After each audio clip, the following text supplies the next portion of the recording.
Muy buenas noches, hermanos. ¿Cómo están? Dios les bendiga. Mi nombre es Rigo Alfonso Ardon. Soy laico católico costarricense, transmitiendo en vivo desde la comunidad de San Isidro de Coronado, esto en San José, Costa Rica.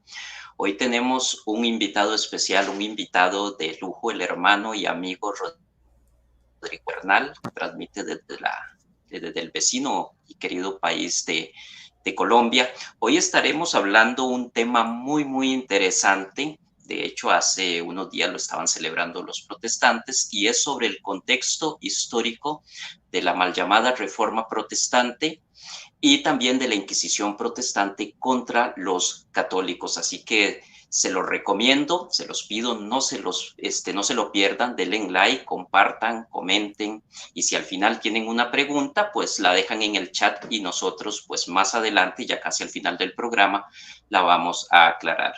Un saludo, Rodrigo, ¿cómo estás? Muchas gracias por haber aceptado la invitación para estar aquí en este humilde espacio de Huella Católica.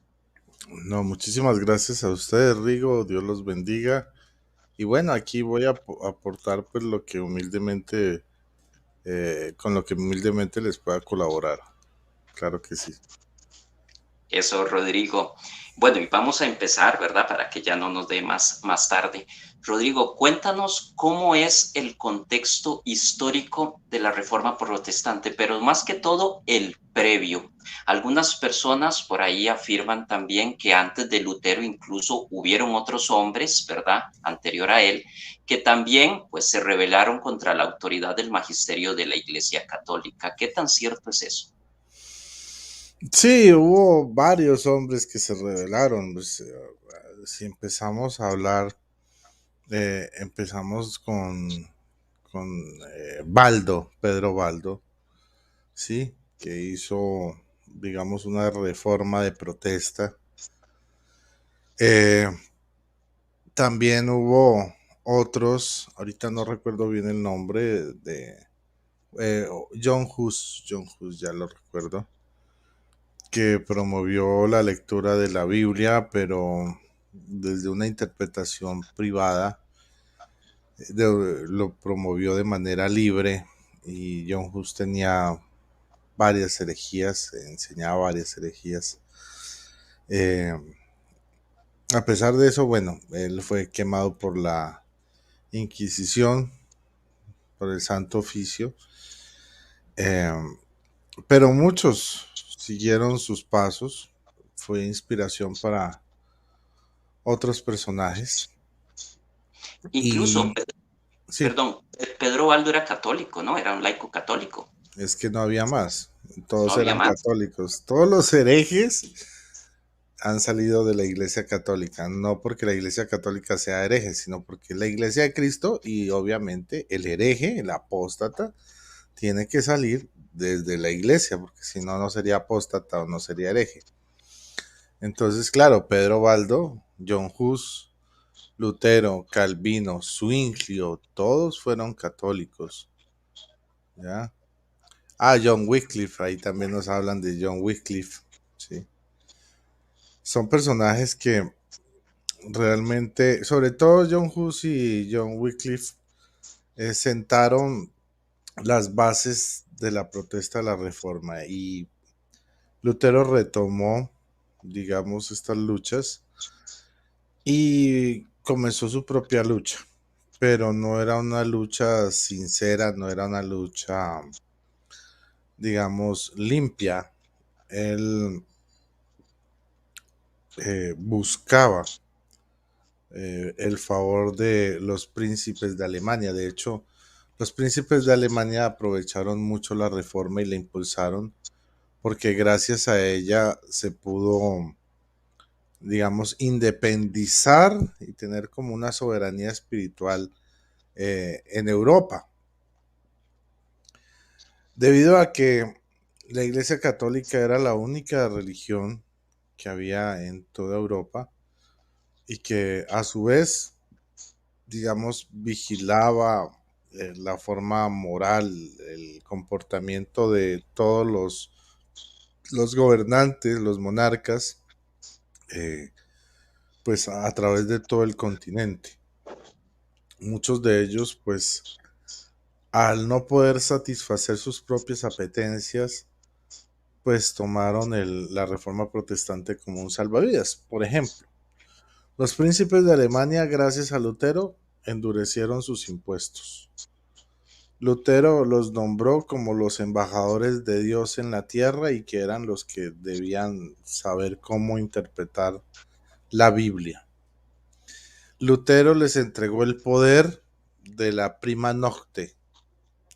Para los que no saben qué es la prima nocte, es una antigua costumbre de los monarcas que todos los siervos o vasallos que estaban dentro de su feudo, cuando se iban a casar con, con una mujer, esta mujer antes de casar y tener la primera noche de matrimonio, eh, empezaban, o sea, tenían que ir al castillo del noble, del príncipe, y tener sexo con él, primero que todo.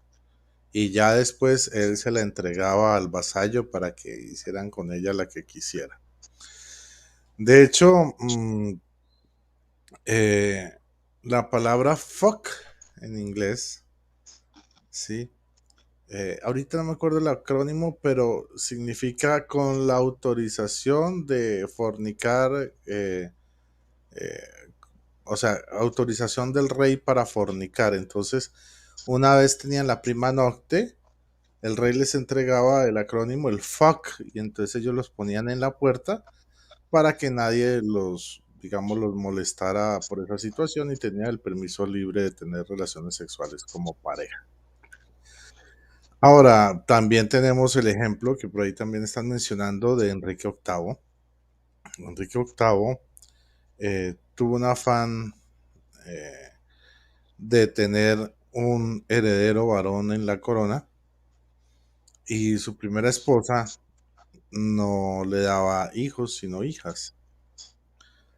Él quiso separarse, divorciarse y volverse a casar y le pidió la autorización a la Iglesia Católica. La Iglesia le dijo, no, aquí no hay divorcio ni nada de ese tipo de cosas, aquí hasta que la muerte los separe. Entonces, ¿qué dijo él? Pues de ahora en adelante la Iglesia soy yo.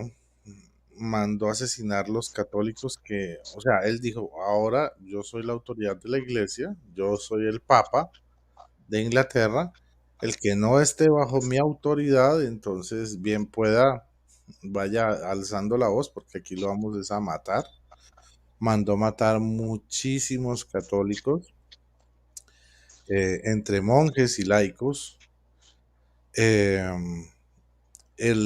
yo creo que uno de los católicos más representativos que fueron asesinados por Enrique VIII fue Tomás Moro, ¿no? Es el patrono de nosotros los politólogos, ¿no? Entonces, él era el asesor del rey, el asesor político del rey. Y él no quiso vender su alma al rey y por lo tanto el rey lo mandó a asesinar. Expropió los templos de la iglesia, él nombró al obispo de Canterbury y actualmente digamos, el jefe máximo de la iglesia anglicana en Inglaterra es el rey, o pues antes de que estuviera el rey actual, la reina. El hecho es que Enrique VIII asesinó por lo menos 8 mujeres, 8 de sus esposas, asesinó a algunas, de otras se divorció y pues tuvo una vida licenciosa. Mm, Y no es de extrañar que por el anglicanismo es que haya entrado la ideología de género y por eso haya obispas o obispos trans y todo ese tipo de cosas que hay allá. Pues, el inicio fue precisamente en el anglicanismo y pues yo opino que pues si el fundador se dejó llevar por estas apetencias sexuales, pues su iglesia es un reflejo de este tipo de apetencias. Exactamente. Rodrigo, y un comentario aquí. De hecho, bueno, la mal llamada reforma aquí en Inglaterra con Enrique VIII de la familia de los Tudors, ¿verdad? Una familia pues, real, una familia inglesa. Empieza Ujú. entonces por un lío de faldas. Por ahí comienza el asunto de Enrique VIII, que si no me equivoco estaba casada con Catalina de Aragón, que era católica, ¿no? Sí, Y ahí claro. hubo un problema con Ana Bolena, era una de sus principales damas de Catalana de Aragón, y si no me equivoco, por ahí empezó, ¿sí? Sí, claro. Pero en el trasfondo no era tanto la promiscuidad del rey, que era bastante promiscuo, sino el asunto Mm. era de que él buscaba desesperadamente ese heredero varón, ¿no? Entonces, por ahí empezó la cosa. Y pues en esa búsqueda, pues probó una, otra, otra y otra y otra. Al comienzo lo hacía veladamente, ya después, como él era el jefe de la iglesia, pues le daba la misma 8 que 80 y ya lo hacía de frente, mandaba matar a sus esposas, o sea, fue un personaje bastante, bastante sanguinario. Ahora, mmm, yo creo que debemos devolvernos a los inicios de la reforma, que es ya donde está Lutero. Lutero, mmm, en su propia biografía, él menciona que estando en el convento, él tenía todas las noches, pues cuando en su celda tenía, digamos, charlas con Satanás, con el demonio, que lo atormentaba. Eh, Eso es algo que hay que remarcar, ¿no? O sea, era un personaje que él mismo confiesa que hablaba continuamente con el demonio. Cuando comienza su mal llamada reforma protestante, llama la atención que clava las 95 tesis digamos, en el templo de Wittenberg, pero estas 95 tesis iban más contra las indulgencias, el purgatorio y el papado. Pero el padre la sola escritura, ninguna de sus 95 tesis las basó en la Biblia. O sea, eran puras opiniones lógicas de él. Por otro lado, cuando comienza esa revolución, fue una revolución sangrienta. Mm, Él tiene dos prontuarios muy grandes. El primero es que él quiso convertir al principio a los judíos a su nueva doctrina. Como los judíos no le pusieron atención y no quisieron convertirse a la doctrina de Lutero, Lutero mismo empezó a hacer escritos virulentos, como un escrito que se llama, creo, de los judíos y sus mentiras. Ajá. Y hay otro escrito, 3 escritos en total, que hace contra los judíos. Y decía que eran ratas, que eran engendros del demonio, que eran reprobados, que cualquier persona que asesinara un judío hacía el bien, ¿sí? Que había que limpiar el mundo de judíos. Eh, y los príncipes al comienzo le hicieron caso y mandaron matar judíos a nombre de Lutero. Ya después vieron que él estaba sediento de sangre y de poder y pararon la cosa. Y por otro lado, pues con lo que comencé hablando de la prima nocte, eh, no solo eso, o sea, Lutero empezó a justificar con la fe la represión que los campesinos vivían por parte de los príncipes alemanes, o sea, violaciones, impuestos excesivos. Lutero cobraba y cobraba un dinero muy fuerte por sus servicios, o sea, él pasó a ser un papa, autonombrarse papa, pero un papa no gratuito, un papa costoso. Lo mantenían los príncipes. Y entonces él trataba con su doctrina de convencer a los campesinos de que Roma era una tiranía y que ahora estaban bajo la autoridad de los príncipes porque ese era el querer de Dios. Tanto fueron los abusos que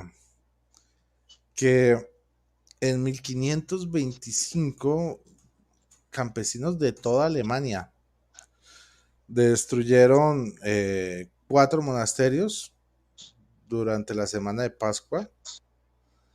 Se levantaron más de 3000 campesinos en poblaciones como Kitegu, Geogou y Selva Negra. Y ese fue el primer día. Día tras día empezó a crecer el movimiento y empezaron a levantarse cada día más. Ahora, ¿qué pasó? Pues que Lutero mismo, al ver que ellos eran indóciles, pues mandó matarlos. De hecho, había entre los campesinos, lo de la guerra de los campesinos, uno de los principales opositores a Lutero, que también era protestante, paradójicamente, era Thomas Münster. Thomas Münster luchó contra Lutero, decía que él se había convertido en todo lo que criticaba de la Iglesia Católica, y peor, dijo que se había vendido, que, mejor dicho, que su doctrina estaba al servicio del mejor postor. Thomas Münster era de tendencia calvinista. Entonces, no solo por las críticas, sino por la doctrina, estos dos personajes se odiaban a morir. Lutero gozó cuando se enteró de que los ejércitos de los príncipes habían dado de baja a Thomas Münster.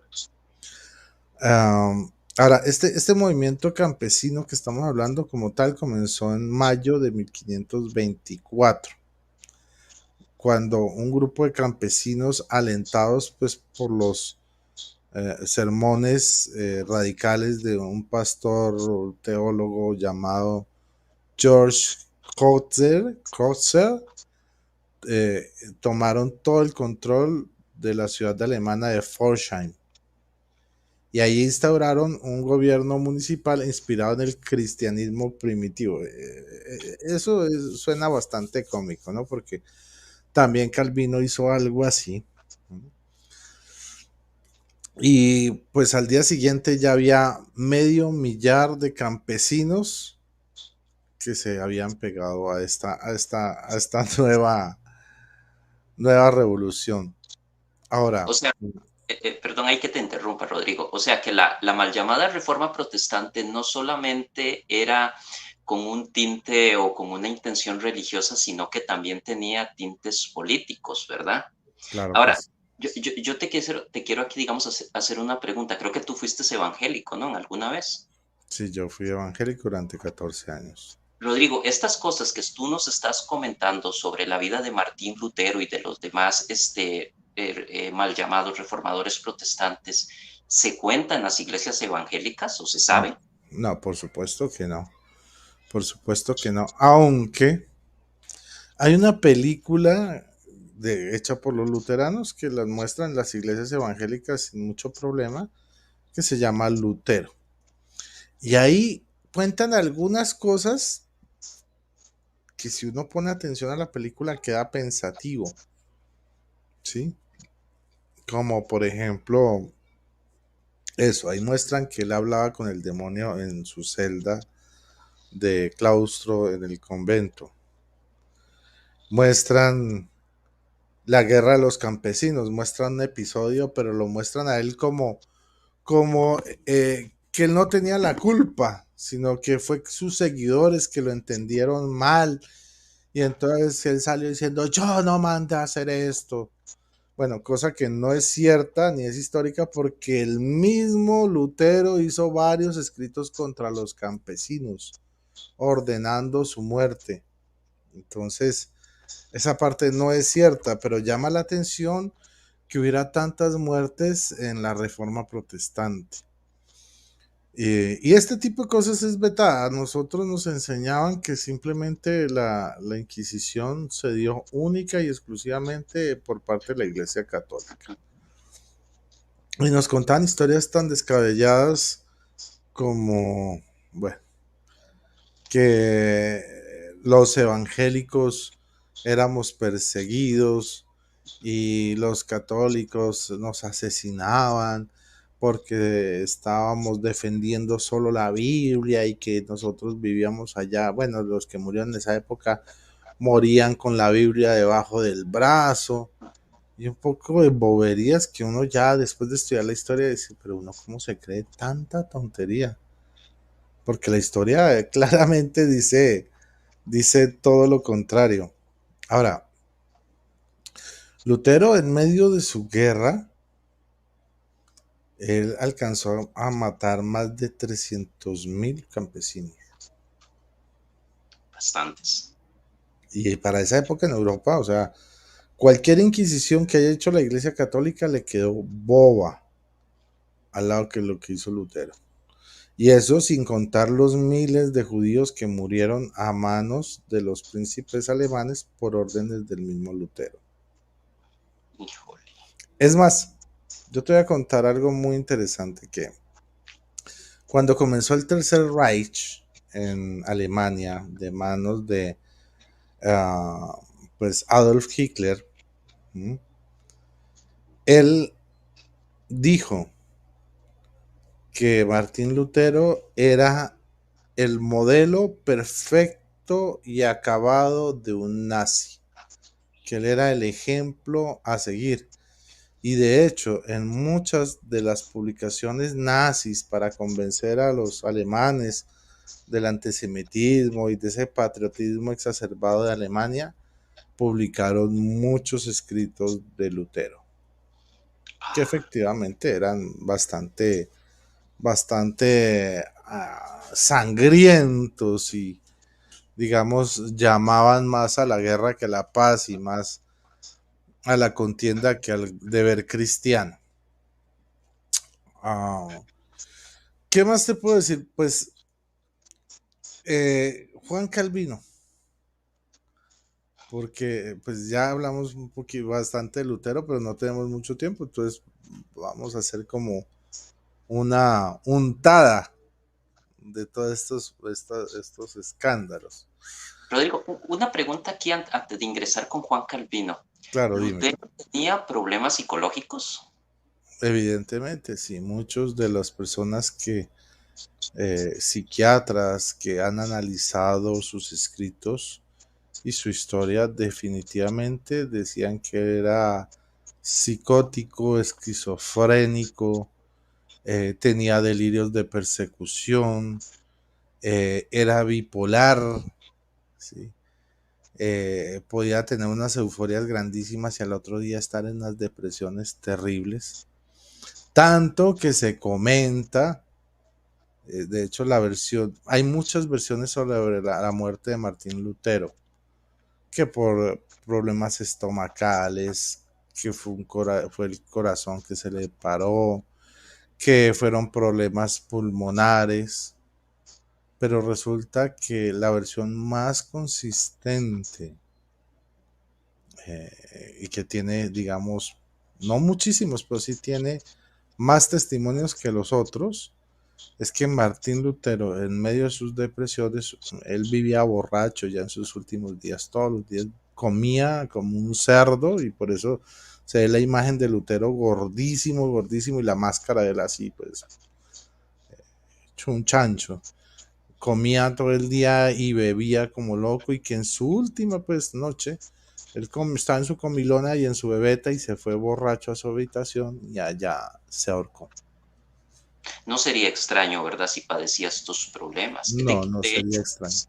si no me equivoco, él provenía de una familia de campesinos alemanes. Ya habría que ver cómo sería el historial de esa familia con él o si eso incidió también en los problemas tal vez psicológicos que él tenía en su forma de ser, ¿no? Sí, pues es que empezando que Lutero se metió al convento porque le tenía miedo a los rayos. Mm. Y un día en un campo, está el campo abierto y empezaron a caer rayos. Y él le juró a Dios que si salía vivo se iba a meter al convento. Ah, O sea, él no se metió por vocación, sino porque, y él mismo lo cuenta, porque le juró a Dios que si salía vivo de esa tormenta de rayos, él se iba a meter al seminario. híjole, qué problema, ¿no? O Problema, o sea, sea, tremendo ya ahí loco. empezó mal. ¿Ah? Ya ahí Sí, empezó mal. sí, sí, sí, de hecho es que no tenía la vocación. De hecho, en la película Lutero se muestra cómo él hace su primera Eucaristía y es un fracaso. Él deja regar la sangre de Cristo, eh, o sea, hace todo mal. Es un fracaso como sacerdote, es un fracaso total. O sea, Eh, él era sacerdote y monje agustino, ¿verdad? sí, sí, sí, monje agustino. Pero realmente no era muy buen monje que digamos. Muy inteligente sí era, pero a la par de su inteligencia era orgulloso y prepotente. Mala combinación, ¿no? Entonces, pues Bastante. fue uno de los tiranos más poderosos que tuvo Europa por la Reforma Protestante. Bueno, Juan Calvino. Vamos a hablar de Calvino un poquito. Este señor, también sacerdote, monje, él nació en el cantón de Ginebra en 1564. Ahora, entre Calvino y Lutero empezaron a construir las 5 solas. En realidad ellos construyeron 3, las otras 2 se construyeron en el tiempo. Ahora, él lo que saca son los 5 puntos del calvinismo, que surgen a partir de la discusión con otro hereje que se llama Jacobo Arminio. Entonces, Arminio estaba diciendo que la salvación se perdía, pero que el hombre por sí mismo podía salvarse. En cambio, Calvino dijo, pues ya lo que conocemos, ¿no? Salvos siempre salvos. O sea, que Dios ya tenía predestinado a los que se iban a salvar y que no importaba lo que pasara, pues ya eran salvos. Mm, este personaje también se unió a la Reforma Protestante, se levantó y él tomó la ciudad, ahorita les digo el nombre, um, de Ginebra, Suiza. en Suiza, y allá montó un gobierno teocrático, donde él era la autoridad máxima. Resulta que tenía espías dentro de la gente. A la demás gente también la mandaba a denunciar a aquellos que no siguieran sus reglas. Calvino impuso reglas de cómo comer, cómo vestirse, a qué horas dormir, ¿sí? Lo que podían y no podían hacer, so pena de muerte. Ahora, así como Lutero tuvo un fuerte crítico en Thomas Munster, Calvino también tuvo un fuerte crítico que era un médico muy famoso llamado Miguel Servet. ¿Qué pasa con Miguel Servet? Miguel Servet fue, digamos, además de crítico de las doctrinas de Calvino y de su comportamiento, él era un científico y pues para Calvino era pecado abrir un cuerpo humano, o sea, era algo abominable. Y resulta que Servet en su curiosidad científica abrió cuerpos humanos y fue el que descubrió que teníamos un sistema circulatorio por donde va toda la sangre de nuestro cuerpo.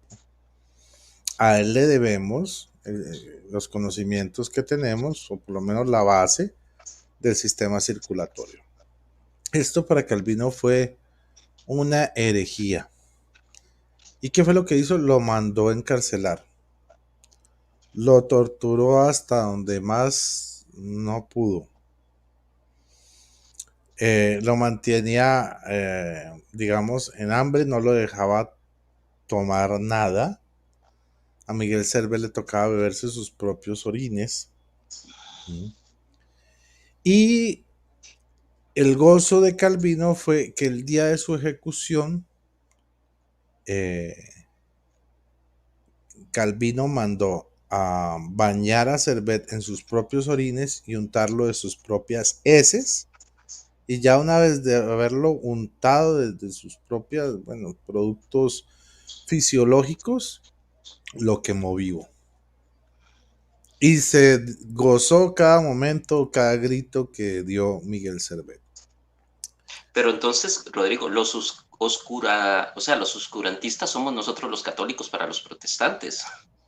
Sí, claro, porque ellos tenían que justificar toda esa barbarie y decir, no, es que no es por nosotros, es por culpa de los católicos que hicimos lo que hicimos. Pero en realidad todos estos líderes una vez tuvieron el poder no solo político, no solo religioso, sino también político, nos dimos cuenta que eran verdaderos, pero verdaderos tiranos. Tiranos, claro. Completos tiranos. Ahora, la historia no termina ahí, hay muchísimas, digamos, situaciones en el protestantismo. Por ejemplo, en Suiza. Bueno, ya te voy a dar datos más específicos que los tengo acá. Ajá. En Inglaterra, Enrique VIII ordenó la ejecución de 6 monjes cartujos, el obispo de Rochester, San Juan Fisher y su canciller Tomás Moro por negar la supremacía sobre la Iglesia de Inglaterra. Bueno, además de que mató miles de monjes por toda Inglaterra, en todos los conventos. Ahora, en Escocia, Juan Knox lideró la Sí, reforma escocesa que supuso la abolición del catolicismo y la persecución de sus fieles. En 1560, Knox ordenó la quema de una anciana acusada de brujería. Lutero, en Alemania, como les dije, apoyó la represión violenta a los campesinos rebeldes que se inspiraban en sus ideas para exigir justicia social y mató entre 100.000 y 300.000 campesinos masacrados por las tropas imperiales entre 1524 y 1525, en solo un año. Se echaba más de 300.000 campesinos al hueco. Ulrico Zwinglio, en Suiza, impulsó la reforma en Zúrich y otras ciudades mediante la fuerza. En 1527 mandó ahogar al líder anabaptista Félix Mans por rechazar el bautismo infantil. híjole. O sea, la pelea inicial ni siquiera fue contra los católicos. Entre ellos mismos se mataban por su libre interpretación de la Biblia. Entonces, se mataban porque la salvación se pierde o porque la salvación no se pierde. Porque el bautismo de niños es válido o porque el bautismo de niños no es inválido. No eran debates como hoy en día en las redes. Pues, hablamos y no, allá se mataban. Y el que tenía el poder mataba al que lo contrajera. Entonces, Ulrico mandó matar a Félix Mann simplemente porque él no creía en el bautismo infantil, sino era de la tendencia anabaptista. Sí, del bautismo de adultos o los rebautizantes que llamaban. Rodrigo, y aquí un paréntesis. ¿Cómo fue la relación de Martín Lutero con Zwinglio y con Calvino? Hasta donde yo tengo entendido, no se conocieron como tal. De pronto creo que con Zwinglio sí, pero que con Calvino no tuvieron contacto real, hasta donde yo sé. ¿Mm? Ahora, según los historiadores, no hay un número exacto de las matanzas que han encabezado pues, los líderes protestantes a lo largo de la historia, pero se pueden mencionar algunos otros casos relevantes, aparte de los que ya hemos nombrado. Por ejemplo, la masacre de Perejil ocurrida en octubre de 1937. Estamos hablando del siglo pasado, 1937, en República Dominicana, donde el dictador Rafael Trujillo ordenó el asesinato entre 9.000 y 20.000 haitianos que vivían en la frontera con Haití. Protestante, ¿no? Rafael Trujillo, presidente protestante. La masacre de Barrios Altos, ocurrida el 3 de noviembre de 1991 en Lima, Perú, donde un grupo de agentes del Servicio de Inteligencia del Ejército, conocido como Grupo Colina, disparó a una reunión contra vecinos que recaudaban fondos para reparar un desagüe en un edificio, confundiéndolos con guerrilleros del Sendero Luminoso. Murieron 15 personas y 4 resultaron heridas. El holocausto nazi, que fue inspirado en Lutero, causó la muerte de más de 6 millones de judíos y de otros grupos perseguidos por motivos raciales, políticos o religiosos.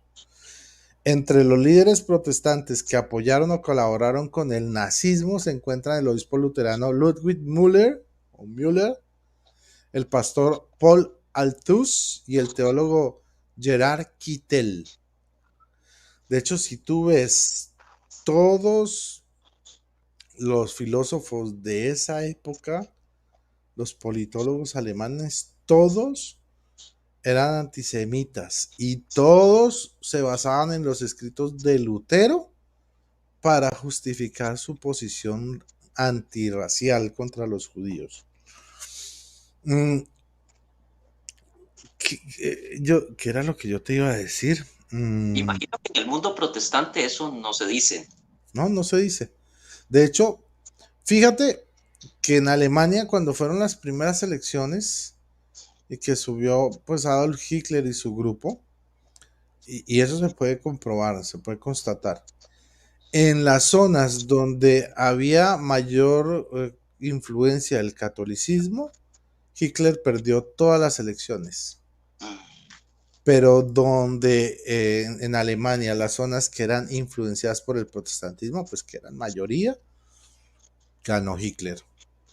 Conclusión, Hitler fue subido al poder por los votos del protestantismo, no del catolicismo. A eso le podemos sumar otro fenómeno muy propio del protestantismo, que es la caza de brujas. Este es un fenómeno que ocurrió principalmente entre los siglos XV hasta el XVII en Europa y también en América. Ahora, miles de personas murieron, sobre todo mujeres, por eso se les llama caza de brujas. Y simplemente se les acusaba de brujería. Había un simulacro de juicio porque en realidad eran acusaciones sin fundamento. Y vamos a mirar algo de eso tan absurdo. ¿De qué se les acusaba? ¿De hacer brujería o de tener pactos con el diablo? Ahora, por ejemplo, les voy a mencionar así las casas de brujerías más famosas en países protestantes, que fue, digamos, en la iglesia católica hubo cacería de brujas, pero tan salvajes y tan virulentas como los hubo en los países protestantes como Alemania, Suiza, Inglaterra, Escocia, Estados Unidos inclusive, No, nunca, nunca fue tan terrible. Empecemos por esto. El proceso de las brujas de Berwick, perdón. Entre el año 1590 y 1591, un solo año. En ese año, el rey Jacobo VI de Escocia presidió un tribunal que condenó a varias mujeres por intentar asesinarlo mediante hechizos. ¿Ah? O sea, él monta un tribunal, las acusa a estas mujeres de intentarlo matar por hechizos y pues claro, pues, si el rey dice, ¿quién se mete a decir no? ¿Quién se mete a defender a estas mujeres? Nadie. Ay, Entonces, para la hoguera. Otro muy famosísimo, y este fue en Estados Unidos, pero muy, muy famoso, el proceso de las brujas de Salem, ujú. ocurrido entre 1692 y 1693. Más de 200 mujeres fueron acusadas de brujería en la colonia portuaria puritana de Massachusetts. Y otras, bueno, todas esas 200 fueron quemadas vivas y solo 19 recibieron la pena de ser ahorcadas, pero ninguna de las que fueron acusadas se salvaron. De hecho, ¿qué ocurría? Que un pastor protestante era como el jefe del pueblo, como decir el alcalde. Y en su congregación había 3 niñas que decían que tenían visiones y podían ver el diablo detrás de las personas que habían hecho pacto con el diablo o que hacían brujería. Y entonces, claro, empezaron, esta señora dice, vea, ahí está Satanás detrás de ella, y gritaban, sí, ahí está, no sé qué, bla, bla, bla. ¿Y qué pasaba? Pues simplemente eran declaradas culpables por este pastor y pues se iban para la hoguera.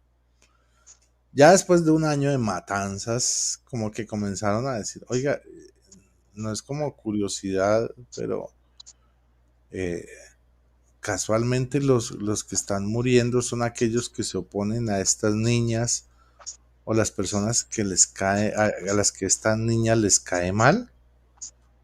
Y Qué entonces, casualidad. qué casualidad. Entonces, como que cuando caían en cuenta, ups, ups, sí, nos equivocamos y entonces ya pararon el proceso.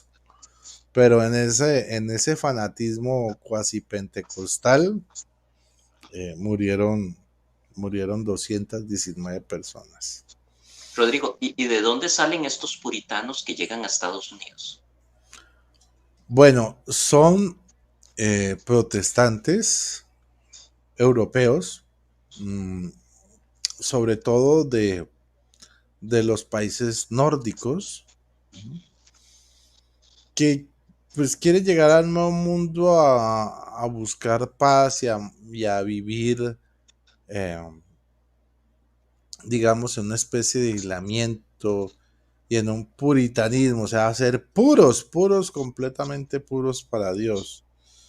Tan puros que, por ejemplo, para tener relaciones sexuales, que casi no tenían porque eso era un complique, tenían eh, tenían la sábana con un huequito. Entonces, por el huequito, el señor metía el pene y con la sábana puesta, la mujer pues estaba ahí debajo para que el señor no viera el cuerpo de su mujer desnudo porque eso era pecado. Entonces, estos grupos llegaron y se instalaron en Estados Unidos y formaron colonias y entre ellos montaron sus propias doctrinas y sus propias formas de vivir, no solo los puritanos, tenemos los menonitas, tenemos los cuáqueros, ¿sí?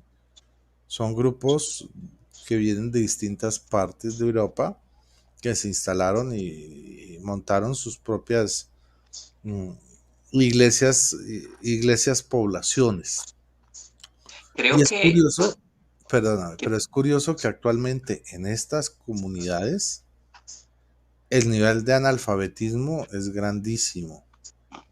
Allá no se conoce casi la Biblia, se conoce lo que el pastor enseña de la Biblia. A las mujeres les está prohibido recibir educación. Ellas solo están enseñadas a ser amas de casa. Los que van al colegio, por así decirlo, que es un colegio retrógrado, ellos viven como en el pasado, como en el siglo XVI, XVII, ¿no? Detestan la tecnología. Entonces los que reciben esa educación son los varones, las mujeres no. Pero Entonces, los medievales somos los católicos. sí, los medievales somos los católicos, pero bien, entonces ellos viven en un atraso impresionante y son protestantes, protestantes a morir. ¿Qué otra cosa te puedo decir? También 1626-1631, un proceso llamado las brujas de Würzburg. El obispo protestante Philipp Adolf von Erzenberg ordenó la ejecución de más de 900 personas por brujería en el Principado Episcopal de Würzburg, Alemania. ¿Mm? Es como decir la arquidiócesis, ¿ya? Entonces mandó a matar más de 900 personas de su arquidiócesis por brujería. Y los asesinos somos nosotros y o sea, Los para que, inquisidores. sí, los inquisidores. Y lo gracioso es que la Inquisición era un tribunal y en el tribunal había derecho a defenderse. ¿Sí? Aquí no, aquí no. En los procesos de casas de brujas y en las inquisiciones alemanas no había juicio, no había tribunal.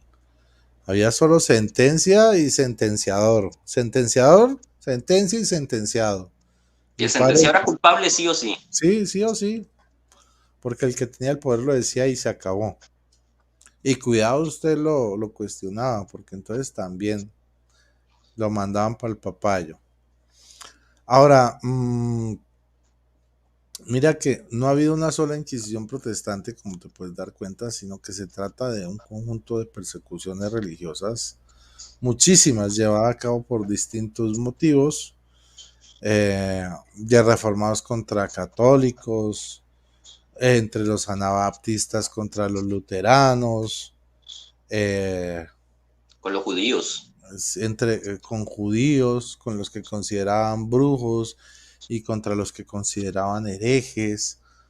O sea, eh, eso ha sido una cosa sangrienta. Miren, por ejemplo, otro caso que me acuerdo, pues que, eh, tenemos otros ejemplos como la de Waco, Texas, pastor David Koresh, el siglo pasado, que se hizo quemar con todos sus seguidores allá en Waco. Tenemos este otro pastor que se llevó un poco de gente a Guyana, que consiguieron un terreno. Y Jim allá, Jones. Jim Jones, gracias por acordarme, Jim Jones tomó el dinero y las riquezas de toda esta gente, compró ese terreno y allá los tenía esclavizados. Y él era el rey y tenía muchas mujeres, eran sus mujeres, sus niñas, también tenía niñas menores de edad con las cuales tenía relaciones sexuales y a todos les tocaba aguantarse eso. Vivían en la represión más salvaje, bajo el dominio de guardias de seguridad, con metralletas y todo eso. Un senador norteamericano fue a ver qué pasaba y lo mandó a matar. Y al día siguiente de mandarlo a matar, él le hizo beber veneno a todos sus seguidores para que murieran. Eso fue una masacre. ¿Y fue donde? En el protestantismo. Entonces, no son casos aislados. Hay casos de peleas de guerras aisladas en lugares remotos del Perú, en lugares de México también, en Chiapas. Hay lugares donde el protestantismo ha cometido varios abusos de poder, de autoridad. Otro ejemplo, México, la iglesia La Luz del Mundo. Personas que fueron abusadas sexualmente hombres, mujeres, niños por Nason Joaquín, el último apóstol, su papá Samuel Joaquín y el abuelo que fue el apóstol fundador de esa iglesia. El abuelo él era pastor pentecostal. Convenció a sus seguidores de que Dios lo había escogido por restaurar su iglesia y lo había nombrado apóstol, como a Pablo. El Pero, tipo Rodrigo, era... pero no es cierto que ellos dicen que la sucesión apostólica no existe, entonces, ¿cómo se nombran apóstoles? Ah, sí, no, ellos dicen que no, que sí existe, los de la luz del mundo, que sí existe, pero que el Espíritu Santo escoge quién va a ser el apóstol. Lo extraño es que el apostolado ha pasado del abuelo al papá y del papá al hijo. Hereditario. Hereditario. O sea, rarísimo. Entonces Como cuando los uno les pregunta, levitas. no, es que así el Espíritu Santo lo quiso. De hecho, hubo un pastor muy famoso que era el apologista de ellos, que incluso retó al Padre Toro y cuando el Padre Toro fue allá a México se perdió del mapa. Eh, Él quería aspirar a ser apóstol y cuando se dieron cuenta que nombraron a Nason Joaquín en vez de él, pues se emberracó, se rebeló un tiempo, pero ya después como que le pegaron su untada de dinerito y volvió como si nada. Entonces, bueno, en la luz del mundo, casos de violaciones, de personas que intentaron denunciar a Samuel Joaquín, no a Nazón, sino al papá, y fueron acuchillados casi hasta la muerte. Hubo uno que se salvó de milagro. Le metieron más de 35 puñaladas, seguidores de la iglesia, que por denunciar al apóstol. Porque el apóstol le manoseaba o sea, lo llamaba, le manoseaba el pene y bueno, ya se imaginarán todas las cochinadas que hacía. Y él ya estaba cansado de ser abusado y denunció eso en los medios de comunicación. Pues sí, señor, que lo persiguieron y lo agarraron a cuchilladas. 35 santas puñaladas. Ajá, sí, sí, sí. Entonces, Y Rodrigo, dime una cosa, ¿y cómo fue, digamos, durante el proceso de la conquista, especialmente en Norteamérica, lo que hoy día es Estados Unidos, Canadá, que fue conquistado mayoritariamente por los europeos protestantes, ¿cómo fue ese proceso con los indígenas? gracias por mencionarlo, ya se me iba a pasar. En primer lugar, los primeros que arribaron a América fueron católicos, ¿no? Entonces, con Cristóbal Colón, el rey de España, Fernando de Aragón, Isabel de Castilla, en 492. Y si bien hubo abusos, la Iglesia Católica estableció algo que se llama el sistema de mitas y encomiendas, que eran formas de poner a producir a los indígenas de manera, digamos, humana y protegida de aquellos que los querían esclavizar. ¿Okay? Mientras que en Inglaterra encontramos otro panorama totalmente distinto.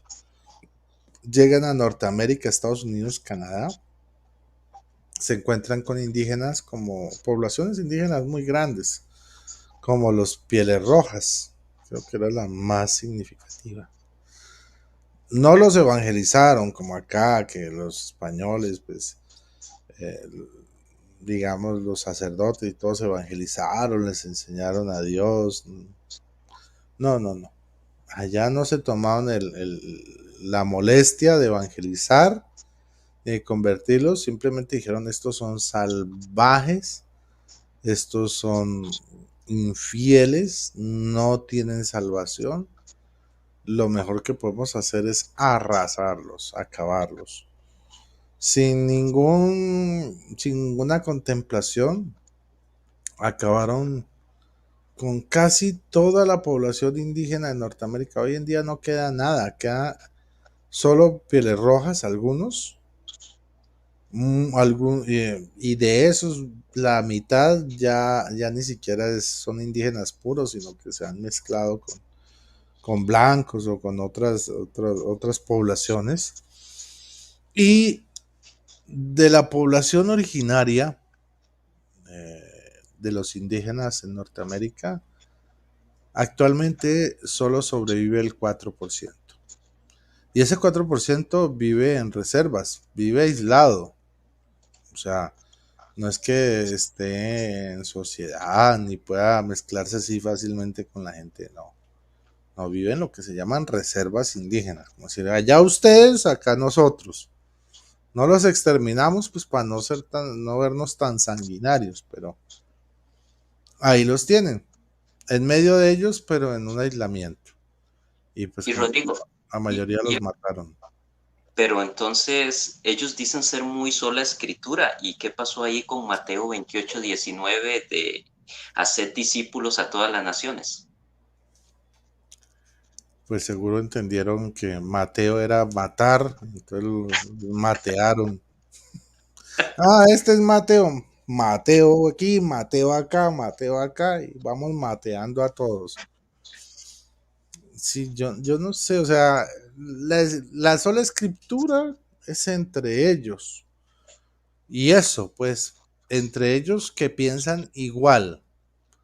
Porque donde ya el otro diga, no, pues sí, estoy de acuerdo en la mayoría, pero entonces se vuelve el hereje, el apóstata. Entre ellos se matan y se tratan horrible. Eso sí, cuando está frente a un católico, ay, hermanito, Jehová te bendiga, nos amamos, tenemos una sola fe, estamos unidos por las 5 solas. El católico sí de derecho empieza, hereje, no sé qué, bautismo de niños, ¿cómo se le ocurre? No, que la salvación si se pierde, que no, que tenga. Se tratan de apóstatas, de vividores, de todo, de hijos del diablo. Rodrigo, ahora que haces mención al bautismo de niños, yo estaba pensando un día de estos, ¿por qué no harán, digamos, ahora que está de moda las redes sociales, los debates y todo eso, ¿por qué no harán un debate sobre el bautismo de niños, qué sé yo, un metodista como Edgar Pacheco con un bautista como Salvador Barragán? Porque ellos no debaten ese tema entre ellos. No lo deban a debatir porque su único interés es, o su sueño húmedo, por así decirlo, es acabar con la Iglesia Católica. Para tristeza de ellos no son los primeros en la historia. Y todos han fracasado miserablemente. Desde, bueno, Lutero, Calvino, Hitler, eh, Napoleón Bonaparte, los emperadores romanos. Y esos imperios han pasado y la iglesia sigue en pie. Ujú. Y pues que un serenatero y un señor que administra un gimnasio quieran acabar con la iglesia católica, pues ya se vuelve risible. Pero entre ellos, o sea, jamás se van a atacar, porque el enemigo de mi enemigo es mi amigo. Entonces, yo puedo tener grandes diferencias y peleas internas con fulanito de tal, pero ambos somos anticatólicos y soñamos con destruir la iglesia católica. Entonces, venga hermanito, vamos a unirnos en batalla. Miren que es tan gracioso que hasta Pacheco hizo con, con, con un especial de la Reforma donde iba a invitar hermanos reformados y entre esos reformados estuvo un adventista del séptimo día. Hasta ahora me Ah, entero que los adventistas del séptimo día eran reformados, bautistas del séptimo día, pentecostales unicitarios. Estuve en el programa de él, apoyando, y todos hablando contra un protestante reformado de verdad que los estaba criticando y los estaba atacando por la mezcolanza que estaban haciendo. Y porque, ¿saben qué es lo más gracioso? Que Reforma Significa que cambian algunas cosas, pero mantienen toda su esencia, toda su raíz. Y si hablamos de reforma protestante es porque mantienen la esencia católica, la Eucaristía, bueno, los sacramentos, mm, digamos, la atención y el respeto hacia la Iglesia Católica que se tiene actualmente. Entonces, y uno mira, y esos que se llaman reformados, que son anticatólicos a morir, ¿se les puede llamar reformados? No. ¿Comparten doctrinas con la Iglesia Católica para decir que son reformados? No. Y entonces, pero entre ellos sí tienen digamos, las divisiones más salvajes. O sea, en ese grupo hay una señora y otro que creen que Jesucristo es hijo carnal de José, por ejemplo, Santo. y es un reformado. Tipo Pedro Gómez. Sí, Pedro Gómez y otra señora que hay allí también.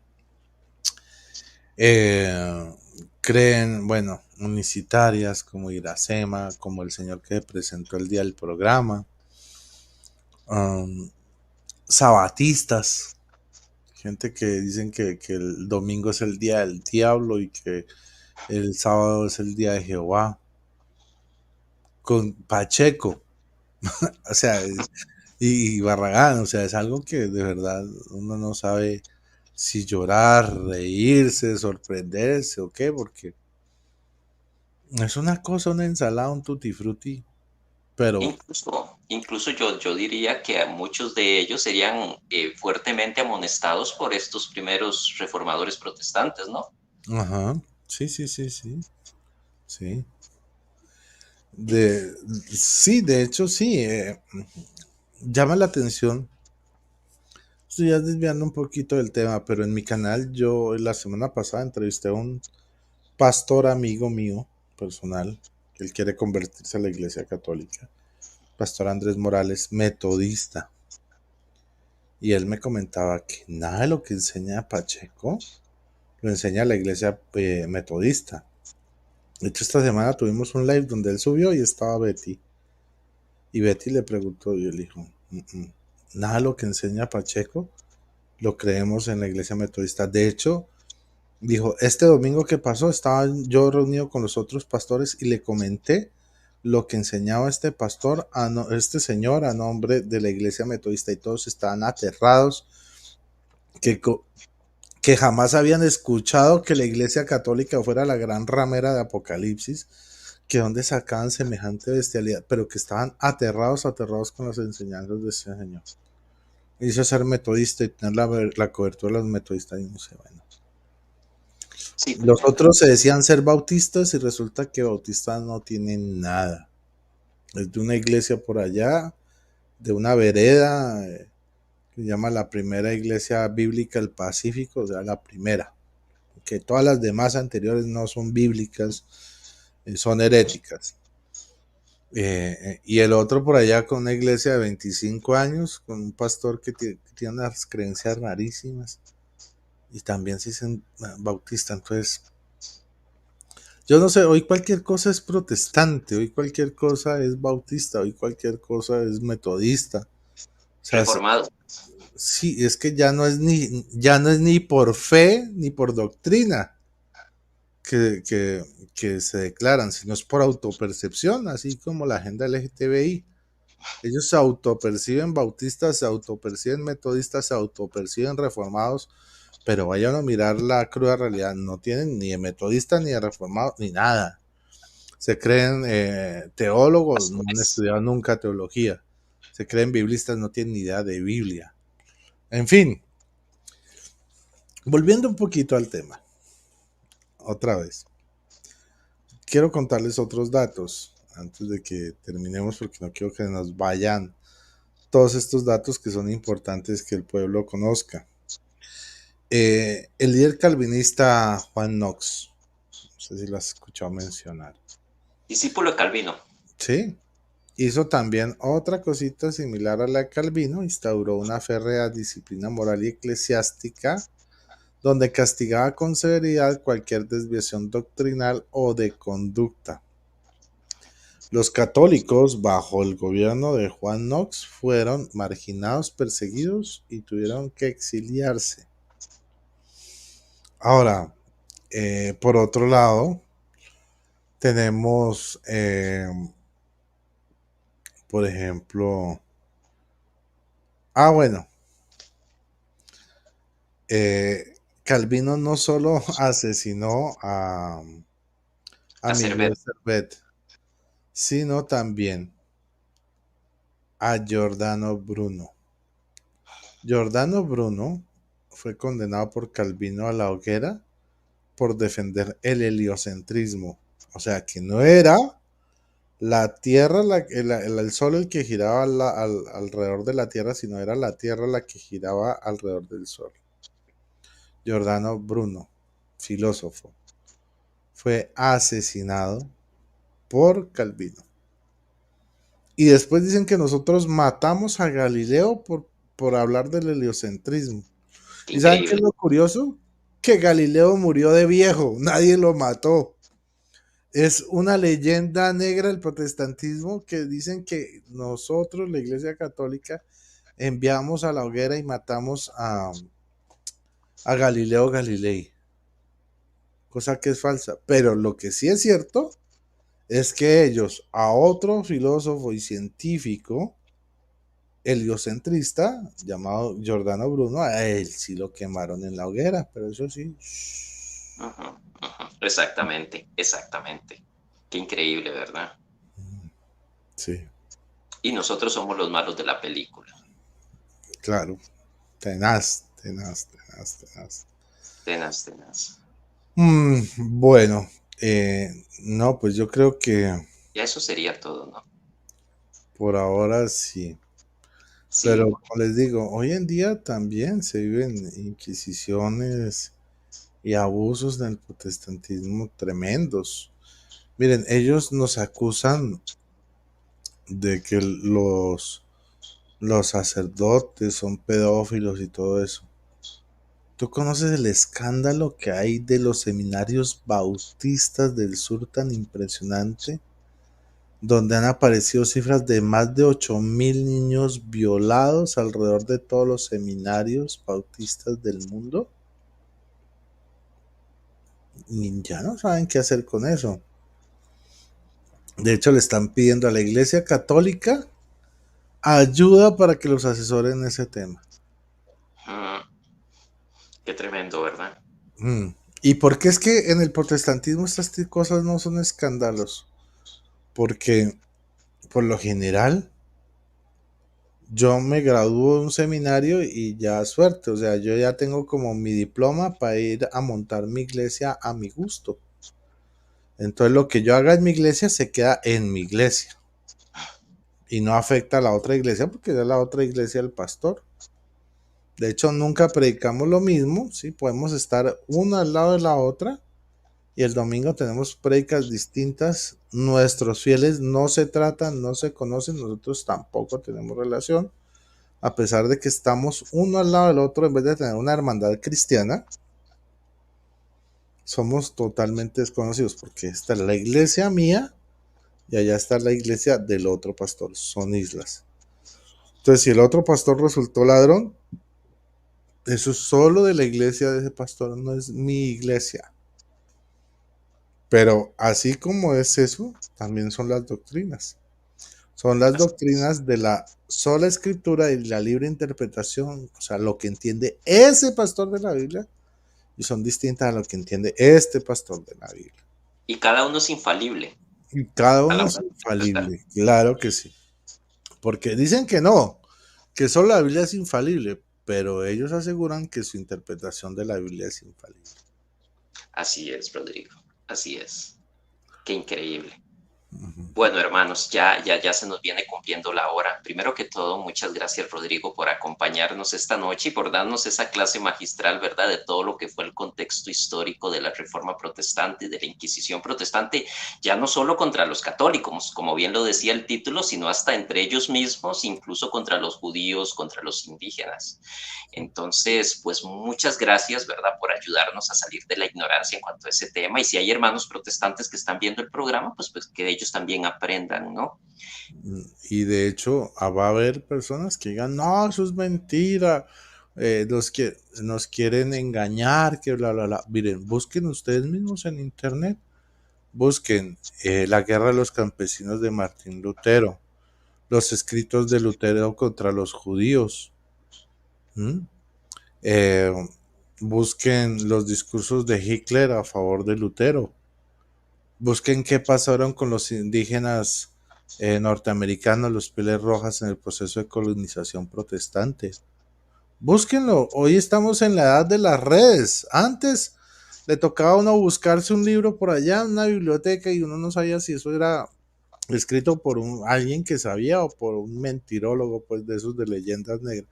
Hoy en día en internet está toda esa información. Búsquenla. Busquen el escándalo de la violación de niños en los seminarios bautistas, más de 8,000 niños violados. Búsquenlo en la red, lo van a encontrar. Busquen lo de Jim Jones. Exactamente. Busquen las brujas de Salem. Busquen brujas de Salem. Se van a dar cuenta que aquí no se les miente. Son inquisiciones, son cacerías de brujas hechas en el protestantismo. Y muy, muy sangrientas. Busquen a Giordano Bruno. ¿Quién lo asesinó? ¿Por qué lo asesinó? Y ahí va a aparecer Calvino. Busquen Miguel Servet. ¿Qué fue lo que dijo? ¿Quién lo asesinó y por qué lo asesinó? Calvino. Busquen Tomás Munster. ¿Quién lo asesinó? Siendo anabaptista. Lutero. Busquen quién mató a Tomás Moro, Enrique VIII. Así es. Así es, Rodrigo. Uh-huh. Bueno, Rodrigo, ¿cuál es ya para cerrar, tu último mensaje para los católicos? Bien, hermanos, a nosotros nos quieren meter muchos cuentos de cosas que no hemos hecho. De hecho, hablan de los instrumentos de la Inquisición católica y hablan de un toro que metían a la gente en una figura de toro hirviendo y que los ponían a gritar. Resulta que esos son anacronismos, muchos de esos son de otros imperios antiguos que no tenían nada que ver con el catolicismo, nunca fueron así las inquisiciones católicas. Todas estas leyendas son leyendas negras surgidas de las bocas de los mismos protestantes y que ellos se han encargado de perpetuar a través de los siglos. Pero el remedio para estas leyendas es estudie, investigue usted mismo para que abra los ojos y se dé cuenta quiénes que han sido los sanguinarios, quiénes han sido los asesinos, quiénes se matan a católicos y se matan entre ellos cuando pueden y tienen tiempo. ¿Quiénes son los que no tienen tolerancia y matan a todo aquel que no se les parezca físicamente, como judíos, como indígenas? ¿Quiénes son los asesinos? Nosotros no. Afortunadamente hoy hay protestantes, digamos, más civilizados, pero no resulta, digamos que, miren, por ejemplo, ese que aparece ahí, tampoco es un protestante muy inteligente. Y eso que uno le dice, venga, ayer lo tuve en mi canal, le dije, venga y me confronta porque estaba dudando de la información que estaba dando, no quiso entrar. O sea, quieren negar la realidad, cerrar los ojos a la realidad, simplemente porque son aficionados a un pastor, son seguidores de pastores, no ni siquiera son seguidores de la Biblia, y son odiadores de la Iglesia de Cristo. Entonces, no todos son lo mismo ni todo es lo igual. Pero usted, cuando se acerca a un protestante, investigue qué es lo que cree y cuál es su actitud frente a la iglesia. Si tiene una mala actitud, no se desgaste, aléjese y más bien estudie historia para que no lo engañe. así es, hermano. Y antes de cerrar, un comentario aquí que hace Ignacio Contreras. Dice, dejen en paz a los protestantes, les dan mucha importancia, hablen del catecismo. Sí, hermano, no es que les demos mucha importancia, es que simplemente tenemos que desmentir, ¿verdad? Todas las cosas que ellos dicen contra la Iglesia Católica y dar a conocer al pueblo católico la verdad de las cosas para que no se dejen engañar y terminen en las sectas protestantes. Y sí, más adelante vamos a hablar de catecismo, incluso vamos a dar también clases de apologética. Para eso son precisamente estos programas y por eso vamos poco a poco. Claro, es que Pero esto es apologética y aunque no está con Biblia, lo hacemos con historia y con datos históricos. así Y es, como les digo, no todos los protestantes son lo mismo ni es igual. Yo tengo amigos protestantes, verdaderos protestantes que no son anticatólicos. Los que encontramos aquí en las redes son un poco de sectarios resentidos que quieren ser lo que no son.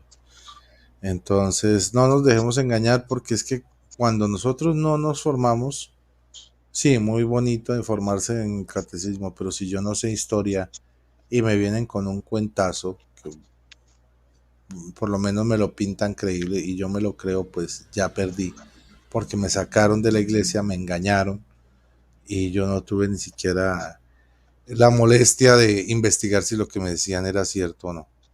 Entonces, por eso les digo, el mejor remedio contra estas sectas protestantes, sectas, es el estudio.